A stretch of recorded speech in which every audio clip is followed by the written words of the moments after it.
أعوذ بالله من الشيطان الرجيم بسم الله الرحمن الرحيم نحمده ونصلي على رسوله الأمين وعلى آله وأصحابه أجمعين إلى يوم الدين۔ آج غزوہ تبوک کا تذکرہ مقصود ہے۔ مکے کی فتح کے 8-9 ماہ بعد شام کے کچھ سوداگر مدینہ آئے اور انہوں نے خبر دی کہ روم کا بادشاہ یعنی قیصر بڑے لاؤ لشکر کے ساتھ عرب پر چڑھائی کرنے والا ہے، اور شام کی سرحد پر جو عرب عیسائی آباد ہیں وہ بھی جنگ کی تیاری میں مشغول ہیں۔ جب رسول اللہ صلی اللہ علیہ وسلم تک یہ بات پہنچی تو آپ نے حسب عادت سب سے پہلے تو ان خبروں کی تحقیق کرائی۔ جب آپ کو تحقیق ہو گئی تو آپ نے ارادہ فرمایا کہ بجائے انتظار کرنے کے شام کی سرحدوں پر جا کر ہی فیصلہ کیا جائے اور انہیں عرب کی سرزمین میں قدم نہ رکھنے دیا جائے۔ چنانچہ آپ نے عرب کے تمام قبیلوں کو اطلاع بھیجی کہ قیصر روم کے مقابلے کے لیے فوراً مدینہ پہنچو۔ ساتھ ہی آپ نے مدینہ کی مسلمانوں کو لڑائی کی تیاری کا حکم بھی دے دیا۔ اس سال بارش نہ ہونے کی وجہ سے سخت گرمی پڑ رہی تھی اور لوگوں کا بہت برا حال تھا۔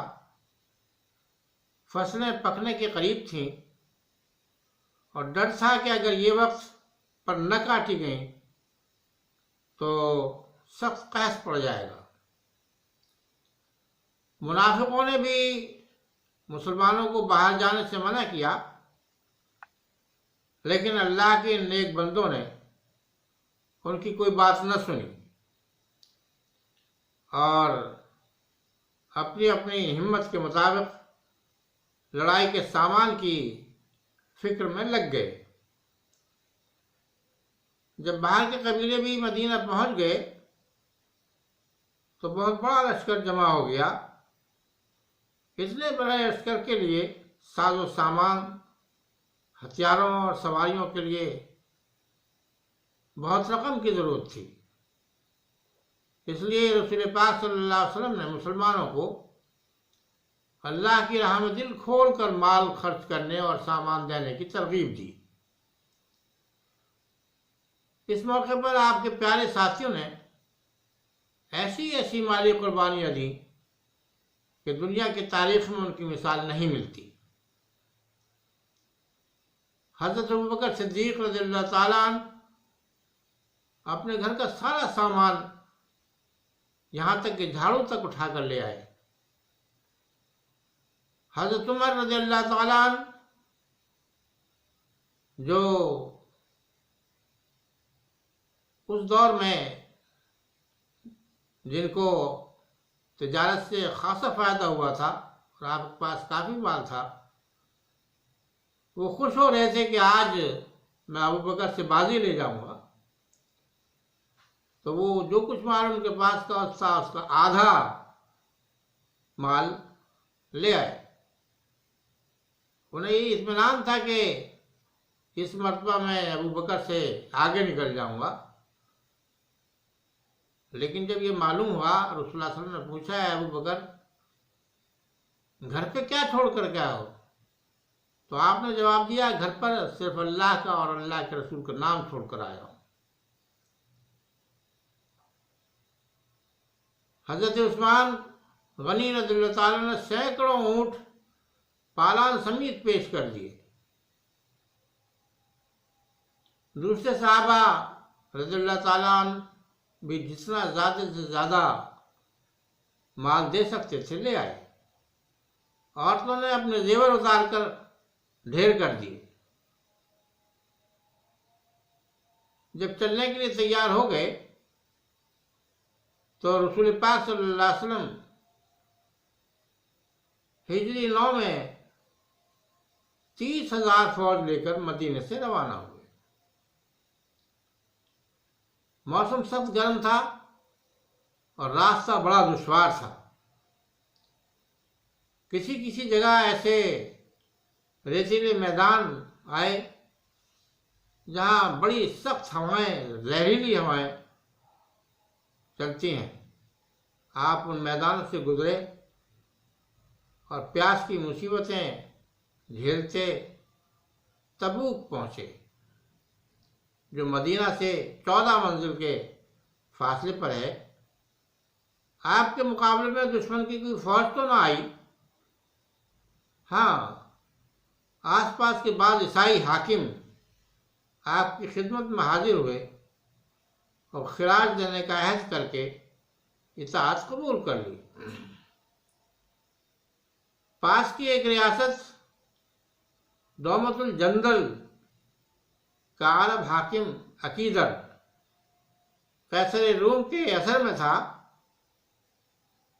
آپ نے حضرت خالد بن ولید کو 400 سوار دے کر اس کے مقابلے کے لیے بھیجا. انہوں نے اس کو شکست دی اور شکست دے کر گرفتار کر کے اپنے ساتھ لے آئے. آپ نے اس کو چند شرطوں پر معافی دے دی. 20 دن تک آپ نے تبوک میں قیام کیا. اس کے بعد آپ مدینہ واپس تشریف لے آئے. آپ کے تبوک روانہ ہونے سے پہلے کچھ لوگوں نے مدینے میں ایک مسجد بنائی تھی.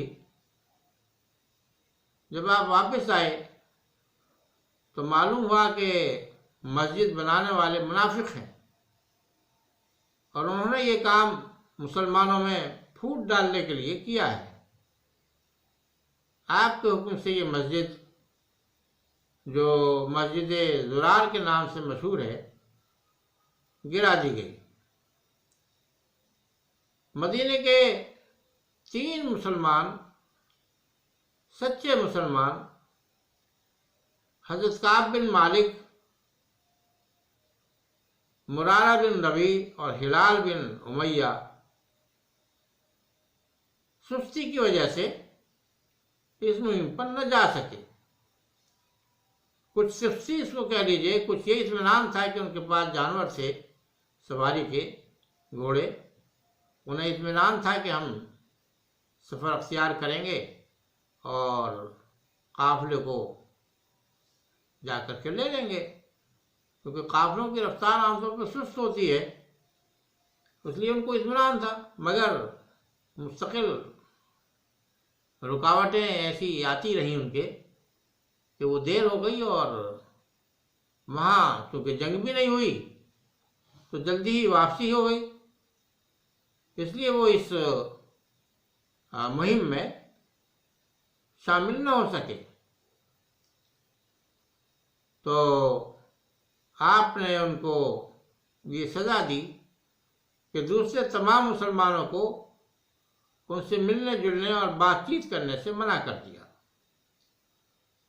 وہ 50 دن تک توبہ و استغفار کرتے رہے.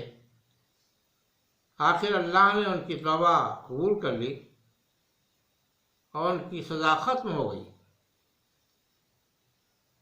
یہ تینوں حضرات پکے مسلمان تھے، سچے مسلمان تھے. بہت سے ایسے لوگ تھے جو معاشرے میں منافق کی حیثیت سے جانے جاتے تھے، ان کو سمجھا جاتا تھا، سمجھتے تھے لوگ ان کو کہ ہاں یہ صحیح معنی میں مسلمان نہیں ہیں. انہوں نے بہت سے آزار پیش کیے، بہت سے عذر پیش کیے. رسول اللہ صلی اللہ علیہ وسلم نے ان کو قبول کر لیا اور ان سے کچھ نہیں کہا. لیکن یہ 3 حضرات جو کہ سچے مسلمان تھے، پکے مسلمان تھے، آپ نے جب ان سے سوال کیا تو سچی سچی بات انہوں نے بتائی اور یہ اقرار کیا کہ ہم محض اس گمان میں کہ ہم جلدی چلیں گے، دیر سے بھی چلیں گے تو جا کے قافلے کو لے لیں گے، ہمیں دیر ہوئی اور ہم مہم میں شامل نہیں ہو سکے۔ تو آپ نے ان کو سزا کے طور پہ 50 دن کے لیے ان کا بائیکاٹ، سماجی بائیکاٹ کرا دیا، یہاں تک کہ ان کی بیویاں بھی ان سے الگ کرا دی گئیں۔ شرمندگی کی وجہ سے یہ لوگ مسجد میں آنے کی ہمت نہ کر پاتے تھے۔ بہرحال پھر اللہ تعالیٰ کی طرف سے ان کو معاف کرنے کے پیغامات نازل ہوئے، تو رسول اللہ صلی اللہ علیہ وسلم نے اس کا اظہار اپنی محفل میں کیا صحابہ کے درمیان میں، اور صحابہ دوڑے دوڑے ان کو خوشخبری دینے کے لیے پہنچے اور بتایا، تو ایک گونا خوشی، زبردست خوشی کی لہر مسلمانوں کے درمیان میں اس معافی کے نتیجے میں پھیلی، ورنہ لوگ مستقل مخمصے کی صورتحال تھی۔ ان حضرات کی بھی جن سے یہ غلطی ہوئی تھی اور تمام مسلمانوں کی بھی، کیونکہ سب مسلمان یہ جانتے تھے کہ یہ لوگ مخلص مسلمان ہیں، اور مخلص مسلمان ہونے کے باوجود ان سے یہ غلطی ہوئی، تو سبھی کو یہ فکر تھی کہ پتہ نہیں کیا سزا تجویز ہو۔ ابھی تو سماجی مقاصیہ کرایا گیا ہے، ہو سکتا ہے اس کے بعد کوئی اور اس سے زیادہ بڑی سخت سزا آ جائے، تو اس وجہ سے فکر مند تھے۔ لیکن جب یہ خبر ملی کہ اللہ تعالیٰ نے ان لوگوں کو معاف کر دیا ہے، تو ایک لہر پھیل گئی خوشی کی مسلمانوں کے درمیان میں۔ یہ بات معلوم رہنی چاہیے کہ یہ روم کا بادشاہ جس کا نام قیصر تھا، قیصر کے نام سے جانا جاتا تھا، اس کا تذکرہ پہلے بھی آ چکا ہے۔ یہ جنگ موتا کے موقع پر اس نے علاقائی لوگوں کو، علاقائی عیسائیوں کو مدد کی تھی، اور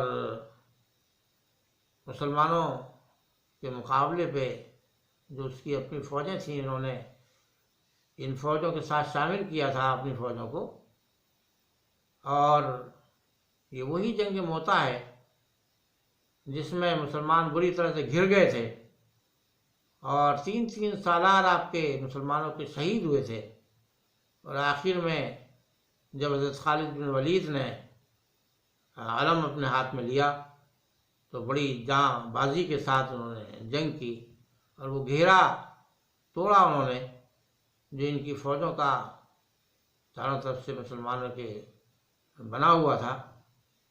بہرحال یہ کہ قیصر نے باقاعدہ مخالفت کی تھی مسلمانوں کی اس وقت بھی، اور اس میں باقاعدہ جنگ لڑی تھی، لیکن اس وقت اس نے یہ سب کام کیا ضرور، فوجیں جمع ضرور کی، لیکن مسلمانوں کے مقابلے پر نکل کر آنے کی اس کو ہمت نہیں ہوئی، اور سب مسلمان واپس آئے۔ اتنا فائدہ ضرور ہوا کہ اس علاقے میں جتنے عیسائی، عرب عیسائی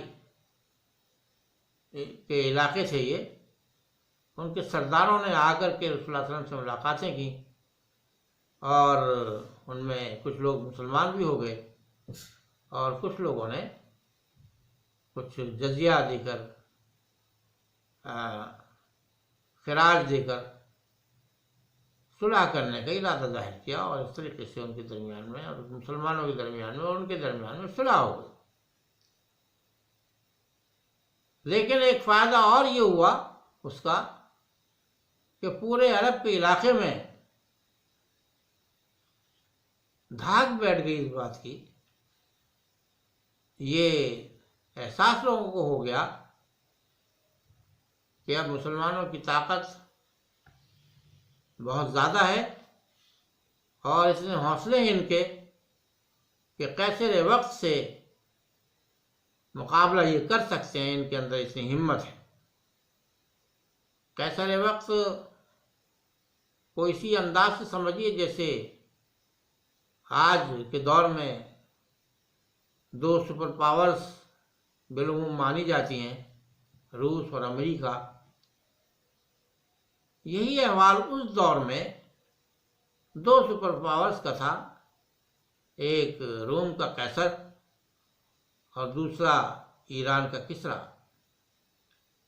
تو اس سپر پاور سے خود رسول اللہ صلی اللہ علیہ وسلم کے زمانے میں آویزش، یعنی روم کے بادشاہ سے آویزش شروع ہو گئی تھی، اور یہ احساس پھیل گیا تھا چاروں طرف کہ اب جو مسلمان ہیں وہ اتنے طاقتور ہو چکے ہیں کہ اتنی بڑی سلطنت روم کی جو زبردست مظالمانہ انداز پر حکومت کر رہی تھی، اس کا مقابلہ بھی یہ کر سکتے ہیں۔ اور پھر آپ کے وصال کے بعد یہ باقاعدہ ماحول بنے، اس طرح کے حالات پیدا ہوئے کہ حضرت ابوبکر صدیق کے زمانے میں قیصر کی طرف بھی اور کسریٰ کی طرف بھی مسلمانوں کی فوجیں گئیں اور ان کو کامیابی حاصل ہوئی۔ اللہ تعالیٰ ہم سب کو سوچنے سمجھنے اور عمل کرنے کی توفیق عطا فرمائے۔ اللہ کے بھروسے پر اپنے دین کی حفاظت کرنے اور اس کو پھیلانے کے لیے ہر قسم کی قربانی دینے کی توفیق عطا فرمائے۔ وآخر دعوانا ان الحمد للہ رب العالمین، والصلاة والسلام علی رسولہ الامین۔